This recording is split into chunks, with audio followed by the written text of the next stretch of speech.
Emerson, thank you. And from the Now Desk this morning, Fond du Lac County is moving forward with closing its inpatient mental health facility.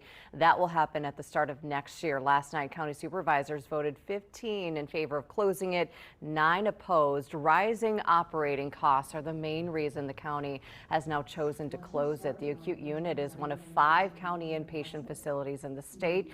There have been public meetings on this issue with people worried about losing mental health services in the county, not to mention jobs at the facility. People who help run the acute unit say the county is putting a price on people's lives, those who need support.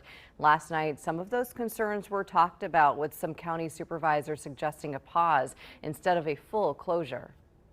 And so I'm really hoping that if we would refer this to the Health and Human Development Committee, that they could work with the Human Services Board, as all of those committee members are on the Human Services Board with the citizen members, to create a committee that could actually come with this more collaborative process that our county residents are asking us for, other mental health professionals are asking us for.